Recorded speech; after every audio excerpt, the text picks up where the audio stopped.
And so that's how 3D works on televisions now, and it goes so fast your eyes don't even notice it, right? All they see is a 3D image. And what Sony has done, which is really innovative, sorry, Innovative. Innovative. Just rolls right off the tongue. It does, but it sounds bad. So what Sony has done, which is great. Speaking of innovation, Reggie sat there with his like hands up and together, and he was just like, "Nintendo's like about Mr. Burns. one." Yes, exactly, like Mr. Burns, but more serious. He just said, "Nintendo is about one thing: innovation." And I was like, "That is what the entire technology industry is about." But And the least of which Nintendo at this point, right? Because yeah, exactly.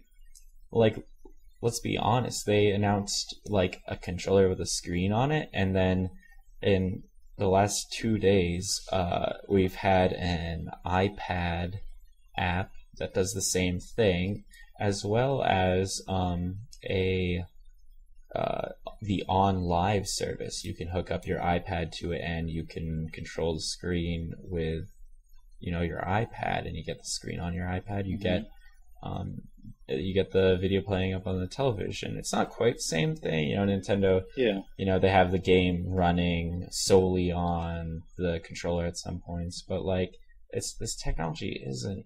It's not even like it. Like people, the Wii came out, and people were like, "Oh, this isn't really new. We know what this is. Right. It's just finally someone's doing it." Like, this is not, like, the Wii U, it is not, like, a new thing. Right. Speaking of the split screen not being a split screen, the PS3 unveiled a 24-inch monitor that's going to be sold for $499. It's going to come with Resistance 3, a pair of glasses, I believe, and maybe a connection of some sort. I'm not sure. I think the 3D nowadays is just done through HDMI, but I'm not 100% sure about that. Oh, you're right. It's an HDMI cable, which is like $3 or $4 or something. Not if you buy it from Monster. Monster cables, $80, lifetime warranty. Coat hanger works just as well. But yeah, it's you and your buddy, you put on glasses, you play a game. Do you think $499 is worth it for that? If you're gonna throw if you have a PS3 already, it is. I mean, yeah, you're throwing a lot of money at this thing, and want a TV, and want Resistance 3. Like they're marketing to a very small audience. Okay, yes, it's very specific, but people, there will be that small audience that goes and gets it, and it will be awesome. It will be awesome. Yeah. And it'll be something that, like, maybe one guy has, and you will go and bum around that TV for, like, a good day. Yeah. Just to kind of see that technology. Because it's still a TV, too, and a normal 24-inch... Is it 3D? It's 3D, right? Oh, yeah, yeah. Yeah. It's 3D. That's the biggest point.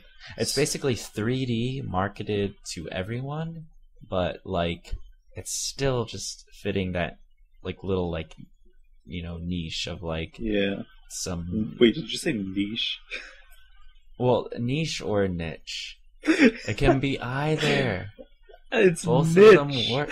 No, dude.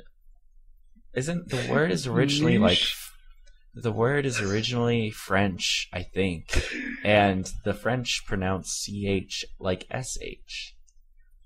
Alright, we'll have to look that up in Merriam-Webster or something. Merriam-Webster will accept both pronunciations, I guarantee it. So if they said it in the spelling bee, they'd be like, niche or niche. Meh. Let's talk a little bit about the games for the PS3. They had some good games. That Medieval Moves, like on the surface, you'd think that's crap. But what I liked about it was the movements seemed a lot easier than the Kinect movements, as far as Ghost Recon type movements. Well, yeah, that's because everything in Kinect is completely unintuitive. Right? Yes. Like, why am I flashing my palm at the screen to shoot the gun? Why don't I just pretend like I'm pulling a trigger? Right. That's like, yeah. But medieval moves look good, and it seemed like the movements were actually tracking how you were swinging your sword, rather than just like swinging it back and forth like some games on the Wii that just go. Yeah, or like in Zelda Skyward Sword, it's like the sword just like it hangs out in these weird positions. It doesn't look very natural to play with. You know, you're always like repositioning it, and you're like, it's like. Are you talking about sword or? Well, yeah, because the sword in Skyward Swords, it's 1-to-1, right? It is. Yeah.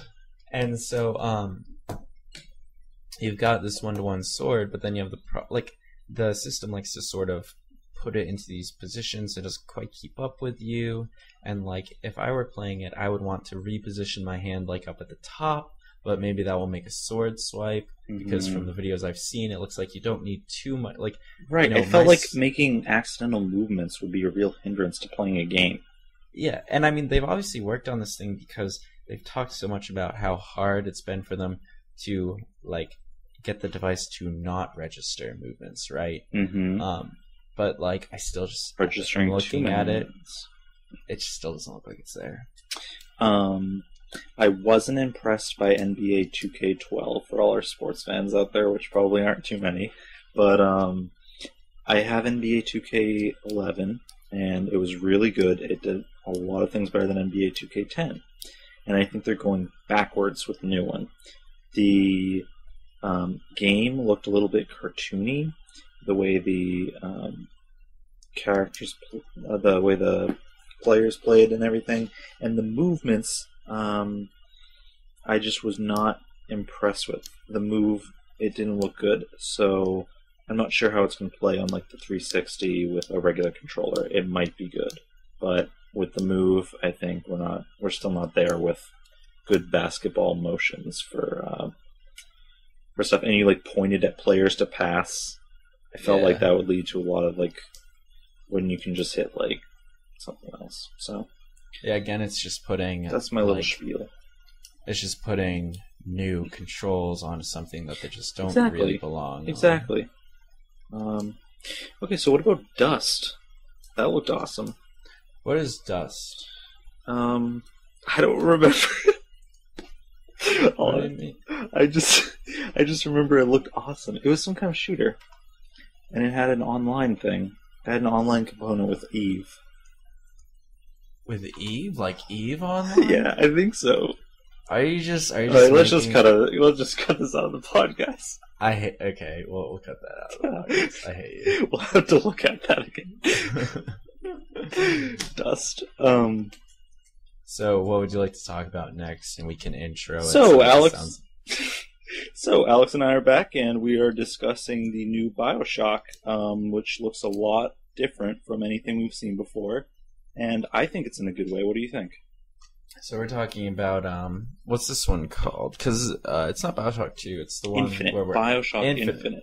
Right. So we're up in the clouds now, right? Yeah, we're on like a roller coaster. We're not underwater. What do you think about it? So I mean, I hate BioShock.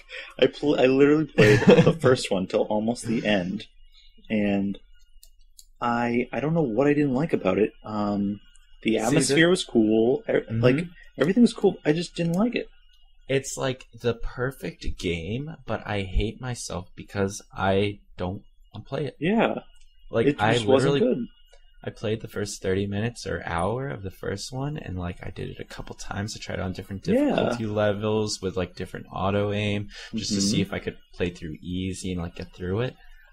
It just never makes me want to return to it. And I think actually it's a psychological thing, because this would happen to me with the old Blizzard games too. There's just so much like blood red up there and dark. It's not a very friendly environment. Yes. And so like, you know, like those old RTS games where it was like, I'm not going to say scary, it didn't scare me, but it was like, it wasn't things I wanted to be around. Like when I want my entertainment, when I want my free time, I don't want to immerse myself in something that's going to depress me more than my own life, you know? Speaking of environments and stuff, this isn't really E3 related, but have you played the new Portal 2? I just loaded Portal 2 up on my computer, and all I know at this point is it's hilarious.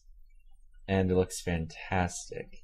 And it's hilarious in ways that, like, I don't know what they must have brought in the best writers they could find, because, like, this thing is just, like, you don't expect the jokes that are coming. I couldn't get into it. Just like the original.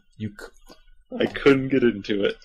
And I'm mad at myself. I love Portal 1. What is there not to love about that silly robot and I'll how tell you. he... What? That silly robot ruined my dreams. That silly robot is awesome. But literally he goes away 10 minutes into the game. And you're... No, I'm only 5 minutes into the game. And you're literally playing the same game on more levels. Like, you keep playing the same thing over and over. And I think it's going to get better. Like, right now, I've literally played an hour and a half, and I've just played the old levels, but, like, they're now in Portal 2, they're, like, all, like, trashed. Yeah, they're trashed. I don't like that look, first of all. I liked how, like, you were, like, in this, like, science testing center and everything. Mm-hmm. But now it's just, like, crap, and, like, that old robot's back. The one you killed. But I mean, isn't she still... It's GLaDOS. Yeah. Isn't she still funny?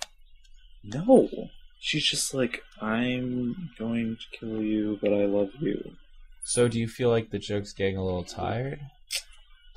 I don't even know. I hate myself for not liking it, but... I would say keep playing it. I'm going to keep giving it shots because I love Portal 1. I bet if anything, you know... I might just hit a dull moment. Yeah, I feel like maybe it's gonna...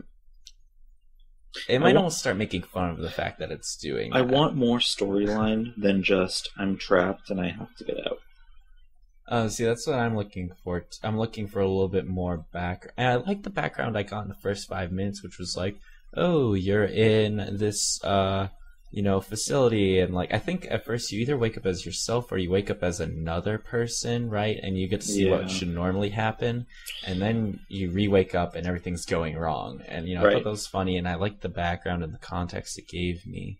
The other thing I didn't like about Portal 2, which doesn't affect me, is there wasn't as much of a tutorial for people who are new to the series. It was kind of like more like remember how to move a block and put it on a thing than like.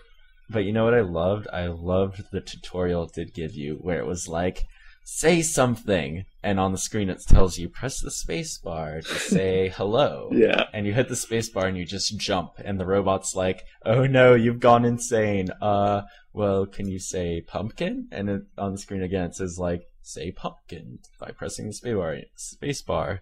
And you hit the space bar and you just jump again. And he's like, okay, well that's jumping, that's good, that's something. Yeah. No, I know what you mean.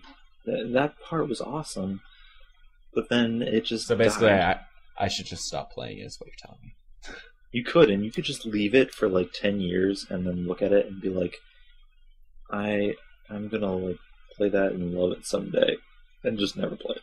Just keep that ideal idea in your head. I feel like I have that idea of some other video game, but I can't remember what it is. What do you think about Star Trek? I've seen information on Star Trek. I hear there's ships and explosions and lasers, and I want nothing to do with it. You think so? Every Star Trek game that has come out has been terrible because they're but I focused feel like on... if they spent time on this game, it could be awesome. It's focused on space combat, isn't it? I'm not so sure this one is. The best Star Trek game that could come out... The best Star Trek game that could come out would be a Star Trek game written by Telltale, and it'd be like a point-and-click adventure, and you would, each episode would be like an hour long, and you would just go through like something similar to an episode of the old TV series.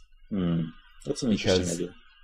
The old TV series, it's exactly like a point and click, right? Uh-huh. They even have those terrible like cardboard environments that you're in that look like point and click adventure games. Mm-hmm. So that's why I think that would be, the route to go if you got a Star Trek license. Yeah. This game might be a 6.5, a 7 game. It just might not be that good, or it could turn out. So maybe if you really like Star Trek, it'll finally be something worth playing. Right.